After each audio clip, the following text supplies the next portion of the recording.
Pero en el momento que baje el pico de estrés, algo muy habitual, me voy de vacaciones, cada vez que me voy de vacaciones me enfermo. No es casual, o sea, no estrellé el coche, al día siguiente empezamos de cero. Hemos cambiado nuestras ruedas, hemos sido conscientes de lo que hemos hecho y empezamos de cero, ¿no?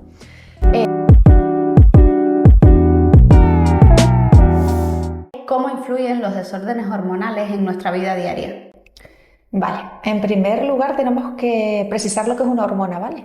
La hormona es un mensajero químico que va a ir conectando diferentes órganos, diferentes sistemas, de manera que mantienen a todo nuestro cuerpo interrelacionado. Un desorden hormonal que en principio, por ejemplo, acontezca a nivel físico, tiene su impacto también a nivel emocional y mental, por esto mismo que te he dicho que está todo interrelacionado. Pues, por ejemplo, algo muy habitual, porque hay una frase que se escucha mucho en redes que dice que estamos intoxicados de cortisol, ¿no?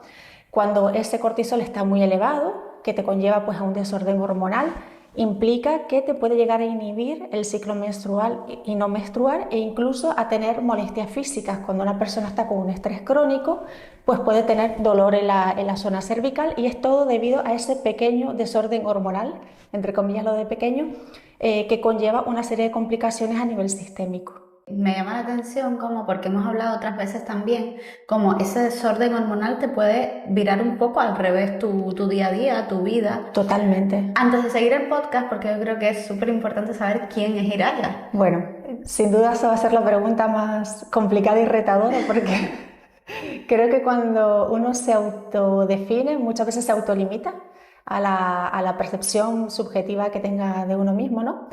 La verdad que no sabría qué decirte. Siempre he sido pues muy inquieta, tanto mentalmente como con muchas inquietudes empresariales. Sí es verdad que en los últimos años, a través de un trabajo personal que sin duda da vértigo, ¿no? El pararse, escucharse y decir quién soy, a dónde voy, ¿no? Creo que tengo una clara visión de cuál es mi propósito, y quizás ir trayendo, digamos que luz e información, gotitas de luz e información, para que la gente conozca más y decida mejor, ¿no? Para que tenga el verdadero poder del ser humano, es la soberanía de poder decidir, y tú puedes decidir cuando tienes la información, ¿no? Y sin duda todos queremos tener todo, abundancia, economía, amor, pero en el momento que la salud se pierde, todo lo demás carece de importancia. Por lo cual, dar información que te permita tener la autonomía de elegir qué es lo mejor que te viene en cada momento, creo que es el gran tesoro. Me encanta. Y aunque a ti no te gustan mucho las redes sociales, Sí. yo creo que eres una divulgadora nata, porque cada vez que te veo o cada vez que nos encontramos es como que todo el mundo viene a ti a pedirte información y es súper bonito. Ya, lo que pasa es que es diferente el face to face, ¿no? Que luego en las grandes redes. Yo siempre digo que a mí me encanta hablar en auditorios grandes, de gran audiencia, porque tengo un feedback de la mirada, tú ves las posturas, ¿no? El inconveniente que yo veo en redes es que tú te expones de manera unilateral y muchas veces no puedes llegar adecuadamente a la audiencia porque no recibes ese mensaje de vuelta, ¿no? Y quizás por eso, porque es como mirarte a un espejo tú sola, no me termina de convencer. Pero bueno, Es tu reto. sin duda. Iraya, desde que te conocí tienes una frase que me encanta además y me has enseñado mucho con ella porque yo creo que lo resume todo. ¿Qué es para Iraya? ¿Alimentas tu salud o tu enfermedad? Vale. Yo cuando hago referencia a este concepto, quiero pues explicar que con tus decisiones diarias puedes estar o bien llevando tu cuerpo a un equilibrio o bien llevarlo a perderlo, ¿no? Decisiones de toda índole, por ejemplo, en el ámbito que a mí me compete en cuanto a la alimentación. No es lo mismo alimentarte, aunque resulte paradójico, a base de alimentos que a base de inventos. Llamemos inventos a productos comestibles, ¿vale? Si quieres precisamos un poquito por si la gente no conoce la diferencia. Un alimento viene directamente desde la naturaleza, podemos reconocer su origen, o viene del mar o viene de la tierra, y está poco o nada procesado, ¿no? Por ejemplo, un buen procesado podría ser un yogur. Y luego los productos alimenticios, los productos comestibles, no existen en la naturaleza, han sido totalmente creados por la industria. Claro, resultan muy atractivos porque son hiperpalatables, te generan una serie de sensaciones, pero también te atrofian el gusto, entre otras cosas, ¿no? Los productos comestibles son productos que a priori son seguros, pero el consumo habitual debemos tener en cuenta que te va a producir cambios porque biológicamente no son 100% compatibles con tu organismo, ¿no? Entonces, la idea es que te alimentes a base de alimentos y no de productos comestibles. Eso con respecto a la alimentación. Después, por ejemplo, si nos vamos a los hábitos, el ser humano nació para estar en bipedestación, para caminar, para moverse, no para estar en sedentarismo, por lo cual el sedentarismo también te conlleva una serie de impactos, ¿no? En la gestión del estrés. Es verdad que el estrés en pequeñas dosis, digamos, te sirve pues para estar en atención, para tomar acción, pero cuando eso te supera te conlleva problemas de salud y que te impactan en todo, desde insomnio, tendencia a la depresión, alteraciones del ciclo menstrual, ¿no? Luego, por otro lado, tenemos toda la exposición diaria a tóxicos y a disruptores endocrinos. Hoy en día, la forma que está conformada nuestra sociedad es básicamente imposible o inviable vivir aislado de todos estos tóxicos, ¿no? Por ejemplo, un disruptor endocrino son sustancias químicas que cuando entran en el organismo imitan, bloquean o alteran nuestra secreción hormonal, por lo cual van a afectar el metabolismo, a la digestión, van a afectar a la función tiroidea, van a afectar a la reproducción. ¿Y dónde los tenemos? En todos lados. Claro.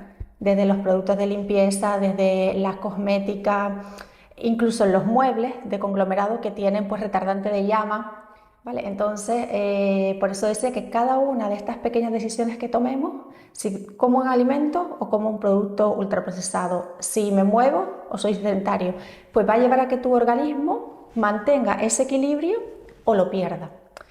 ¿Y qué sucede? El organismo tiene una inteligencia innata de autosanarse. Por ejemplo, si yo me corto, automáticamente se ponen en acción una serie de mecanismos inflamatorios, autoinmunes, de coagulación y esa herida se cierra. Eso sucederá si yo estoy en un equilibrio, si he ido alimentando mi salud. Si yo alimento mi enfermedad, vamos a poner el mismo caso de una herida a una persona diabética. Dichos mecanismos van a estar alterados, es decir, la cicatrización va a ser más lenta, va a haber más tendencia a que se produzcan infecciones. Entonces, por eso digo que toda pequeña acción que tú tomes diariamente va a ser en pro o en contra de tu salud. Me encanta eso porque incluso en el día a día no nos damos cuenta de cuánto alimentamos nuestra enfermedad. Es como ahora yo te escucho a ti, además que cada vez que nos sentamos a conversar o te escucho o de diferentes formas llega a mí, es como Iraya me recuerda todo lo mal que estoy haciendo y no de cara a lo mal que estoy haciendo para las personas o, para, Sí. o lo que se dice o las tendencias, sino de cara a mi salud, a cuánto quiero durar en cuestión de años, pero también cómo quiero tener. Totalmente, yo mis siempre años. digo que no es lo mismo envejecer de manera activa que no. Es decir, yo a veces misma me lo planteo. ¿Qué sucedería en el momento que yo pierda la autonomía y ni siquiera puedas, pues a lo mejor lavarme la espalda o atarme un cordón, ¿no? Ahí, por mi forma de ser, consideraría que estoy perdiendo hasta mi dignidad. Siempre hablas de eso y lo relacionas un poco con cómo las mujeres nos afecta incluso, bueno, no más porque al final nos afecta a los dos, pero cómo las mujeres estamos directamente como afectadas por todos estos factores. De algo que hablas muchísimo es la inflamación de bajo grado. Y ahí es verdad que yo creo que a todos necesitamos saber sobre este tema y además que tú lo explicas muy bien, como que lo aterrizas muy bien.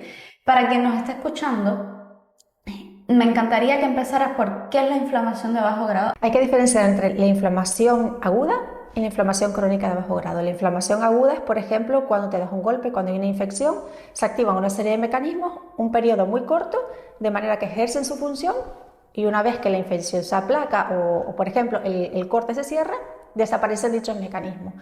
En cambio, la inflamación crónica de bajo grado es silente, no te das cuenta porque es una activación de unos mecanismos de manera constante y de bajo grado, precisamente de ahí viene el nombre, pero que al estar prolongado en el tiempo va a ir afectando diferentes tejidos, órganos e incluso sistemas.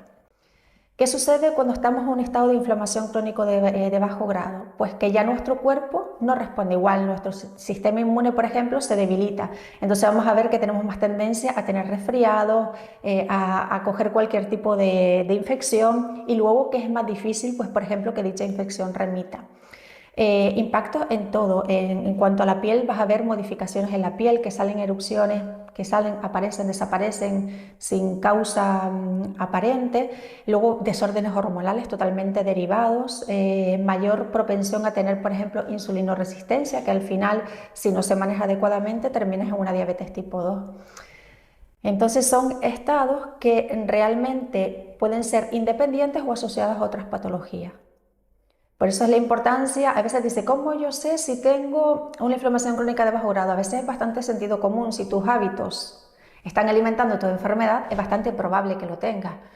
Por ejemplo, una de las cosas que las pacientes comentan muchísimo es que se levantan con la sensación de entumecimiento en las articulaciones, con sensación como de retención de líquido a nivel facial, se ven como con edema. Todo eso cuando tú analizas, pues claro, una alta ingesta de ultraprocesados, sedentarismo, y ya a nivel analítico pues empiezas a ver marcadores que son claramente identificatorios de ese estado de inflamación. Wow, me encanta esto. Y sobre todo, Iraya, estoy pensando para quien nos está escuchando, a nivel mental, quizás esa emprendedora o esa, ¿cómo afecta eso? Totalmente, porque hay un síntoma muy claro que es la niebla mental. Es decir, no sé qué me pasa, pero como que estás totalmente abotagada y no puedes pensar con claridad.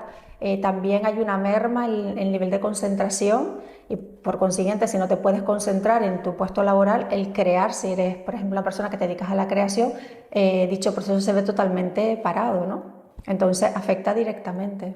Me encanta este tema porque también, bueno, yo por ejemplo quiero obviamente tener hijos, entonces, y montones de las emprendedoras que nos están escuchando, y uno dice, ¿cómo puede afectar eso sostenido en el tiempo, en la fertilidad, bueno, hablabas a nivel hormonal, ¿qué relación tiene eso? Date cuenta que al estar, digamos, hagan el símil que están inflamados por dentro.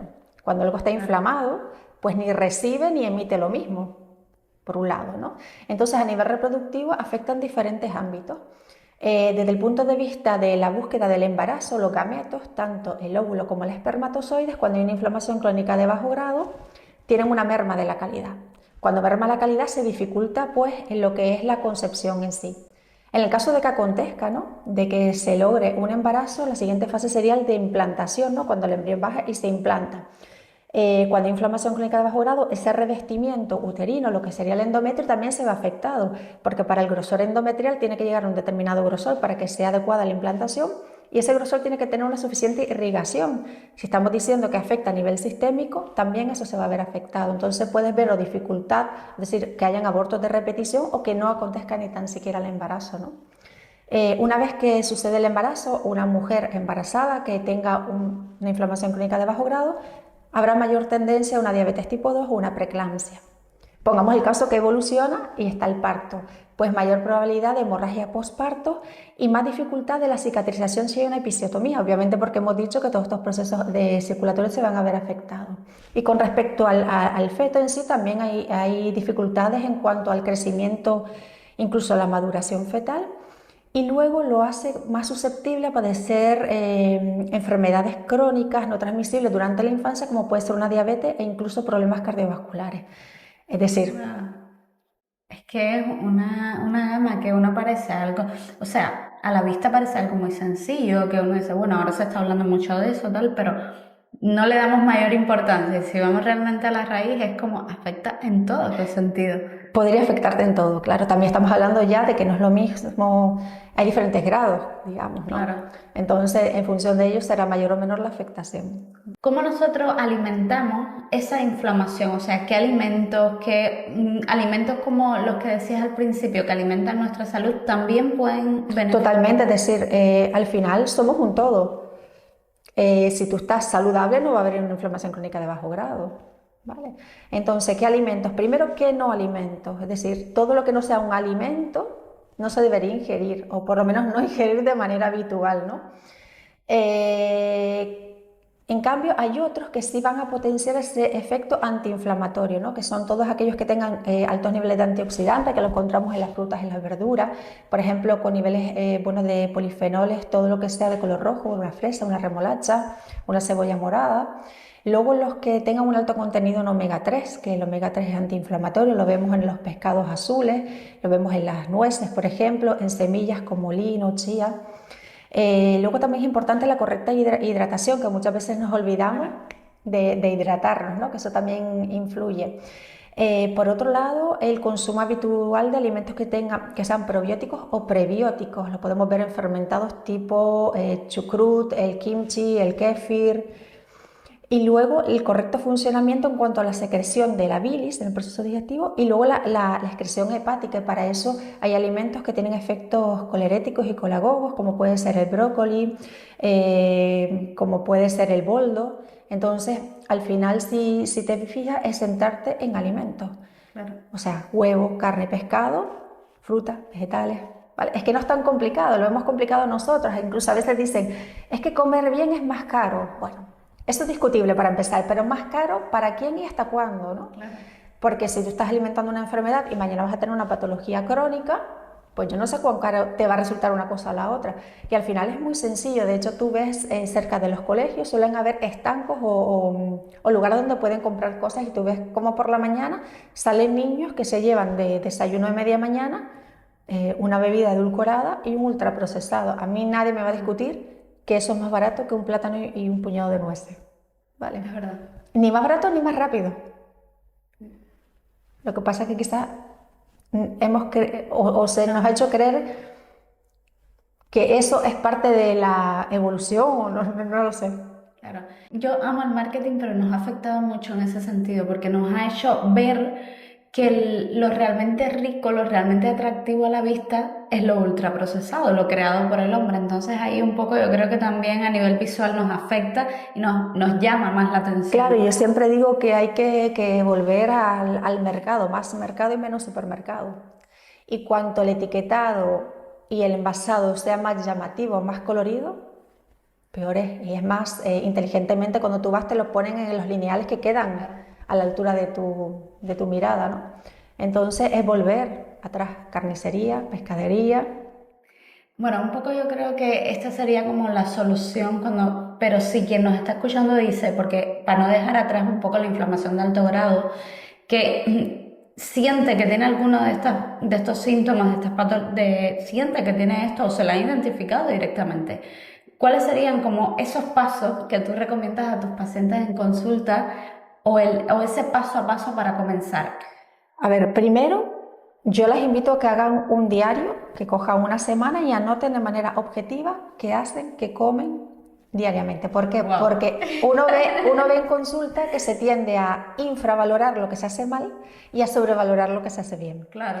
O incluso que comes de manera sistemática, sin pensar y no eres consciente. Entonces cuando lo llevas a papel o lo registras en una app, te das cuenta al final del día y dices, Dios mío, porque tú preguntas, número de ingestas que realices, te dicen 2 o 3, ¿vale? Perfecto. Y no picoteas, bueno, sí, entonces ya ahí vienen los buenos sí, ¿no? Entonces todo eso registrarlo. Una vez que lo tenemos registrado hay que establecer metas, pero metas que sean alcanzables, es decir, yo no puedo pretender, a menos que mi convicción sea muy grande, pues por alguna razón que me tenga en ese punto de inflexión, cambiar de A a Z. Claro. Entonces establezco cuáles serían mis objetivos generales y lo hago en objetivos más pequeñitos. Por ejemplo, si yo digo, bueno, me he dado cuenta que es que todas las comidas las hago fuera en la calle, pues quiero empezar a cocinar. Esa podría ser mi objetivo general. Y una meta pequeña, pues esta semana, de manera realista, voy a hacer la compra, porque si no hacemos la compra no podemos cocinar, importante. Y voy a cocinar 2 veces esta semana. Eso es algo realista, ¿vale? Luego celebrar los logros. ¿Por qué digo eso? Porque una vez que entramos en este proceso, uno hace todo mal y le da igual, pero una vez que entra en el proceso que decide que lo quiere hacer bien, cualquier cosa que hace mal es como el final del mundo, ¿no? Y yo siempre les pongo a las pacientes, en la consulta utilizo muchos símiles, muchas moralejas para que un poco lo interioricen en tono de broma, pero que tienen su sentido, ¿no? Y les digo, por ejemplo, si tú vas conduciendo, ¿no? De Las Palmas del Sur, y si te pincha una rueda, ¿qué haces? ¿Qué haces? Seguir, ¿no? Sí, con la rueda pinchada. O parar. Para y cambias la rueda, ¿no? A ti no se te ocurre decir, bueno, como ya se me pinchó una rueda, estrello el coche. Ah, no. Vale, pues eso mismo es con los hábitos. Es decir, si un día tú eres consciente de que no has hecho lo que te habías programado o por alguna razón, pues porque te ha dado un deseo de atracón, pues porque has tenido una crisis de ansiedad y te has comido todo lo que has visto, al día siguiente, o sea, no estrelles el coche, al día siguiente empezamos de cero. Hemos cambiado nuestra rueda, hemos sido conscientes de lo que hemos hecho y empezamos de cero, ¿no? Es verdad que en este proceso muchas veces hay muchas dificultades, pues que las personas están digamos que en círculos viciosos, también porque nuestro cuerpo nos da respuesta a los cambios. Muchas veces cuando quitas el ultraprocesado, personas que comen mucho ultraprocesado comienzan con migrañas, con dolores de cabeza, con malestar, cambios de humor. Por lo cual, si se dan cuenta que en este proceso no lo pueden manejar solo, para eso hay profesionales, ¿vale? Y psicólogos que te puedan ayudar a establecer esas metas junto con un dietista o con un nutricionista, de manera que también el impacto a nivel emocional sea el más llevable posible, ¿no? Claro, a mí me pasaba, Iraya, y yo creo que es el caso de muchas personas, porque luego pensaba que era como extraño y lo he empezado a verbalizar y es como, ay, eso también me pasa a mí. O sea, quien nos está escuchando seguramente se sentirá identificado. Que cuando como bien, mi mente va a 1000. Es como que crea ideas por segundo. Ahora, cuando como mal, que es bastante, bueno, ya no tanto, pero era bastante usual, es como que me siento bloqueada. No sé si es mental, que ya como que lo he identificado y ya es como un patrón que tengo, o que es real. Claro, hablábamos antes de que cuando hay una inflamación crónica de bajo grado, hay niebla mental. Entonces es real. Sí es cierto que hay personas que a lo mejor por su nivel de cortisol, porque están en un estrés, pues eso no lo perciben, pero en el momento que baje el pico de estrés, algo muy habitual. Me voy de vacaciones, cada vez que me voy de vacaciones me enfermo. No es casual. Claro. Es decir, tú estabas con un pico de cortisol altísimo, cuando el cortisol baja, ¡pum! Ya ese periodo de alerta se disminuye y todo sale a flote. Wow. Y por cerrar un poco con todo lo de lo que estábamos hablando antes, no sé si tienes alguna herramienta, libros, formaciones que puedas recomendarnos. Es que va a depender de cuál sea el problema en sí, ¿no? Por ejemplo, con respecto a la alimentación, hay uno de Blanca García que dice, dime cómo comes y te diré qué bacterias tienes, ¿no? Que habla de todo lo que conlleva tu alimentación al cambio de la microbiota, al nivel digestivo. Y luego si hay problemas hormonales, pues ahí ya sí estoy con más conocimiento, pues hay muchísimos. Si hay una menorrea hipotalámica, por ejemplo, hay uno muy bueno de Chusa Sanz y de Marta Castroviejo que se llama Menorrea hipotalámica, un ebook. Luego, para conocer el mejor marcador que tenemos las mujeres de manera mensual es nuestro ciclo menstrual, ¿no? Nos da muchísima información. Entonces, el conocernos pues te da la posibilidad de determinar si tus patrones están o no dentro de los rangos de normalidad. E incluso si tú determinas cuál es tu patrón, poder ver los cambios que se producen en él, ¿no? Tanto si buscas embarazo como si no, porque la salud hormonal es independientemente del embarazo. Pues ahí tenemos el de la revolución de la menstruación de Chusa Sanz, después hay uno de María Requejo que se llama Carta a mis ovarios o Cartas a los ovarios, me mata cuando sepa que siempre se me olvido del título. Hay muchísima hoy en día bibliografía que a lo mejor hace 10 años era inexistente. Claro, es súper bonito, además, poder conocer hoy sobre todos estos temas y poder regular tus ciclos. O por lo menos ser consciente de que eso no es normal, aunque no sepas o no te hayan podido identificar qué es lo que te acontece, sabes que eso no es normal, porque muchas veces se viven en silencio situaciones creyendo bueno, muchas veces lo que es habitual se torna normal, pero deja de ser, pero no lo es realmente. Iraya, y si tuvieses que, imagínate que tienes un paciente delante, que es una emprendedora, o sea, es esta persona que hemos estado Sí. hablando durante todo el episodio, ¿qué recomendaciones le darías? De forma general. Pues la misma que te dije antes, primero ver cuáles son sus hábitos, tomar decisiones conscientes y reales y sobre todo que se ajusten también a su día a día. Una de las cosas que yo veo que dificulta muchísimo el llevar pues unas pautas en el sentido de mantener unos horarios más o menos dentro de unos rangos idénticos cada día, los horarios de sueño y vigilia, son las personas que viajan muchísimo. Vale, y sobre todo cuando viajas y tu uso horario va modificándose, ¿no? Porque a lo mejor viajas y vuelves horas atrás, horas adelante y eso va entorpeciendo un poco el proceso porque ya se produce una propia cronodisrupción del cambio, ¿no? Del cambio del uso horario. Wow. Pero básicamente sería todo lo que comenté anteriormente. Sí, sobre todo tener una buena alimentación. Alimentar Y moverse. Hay que alimentarse, hidratarse y moverse. Me encanta esto. Iraya, vamos a conocer un poquito más de ti. Dan miedo las preguntas, ¿no? Si tuvieras que destacar una única cualidad tuya, ¿cuál sería? Creo que persistencia. Sí, yo también lo creo. Creo que persistencia, sí.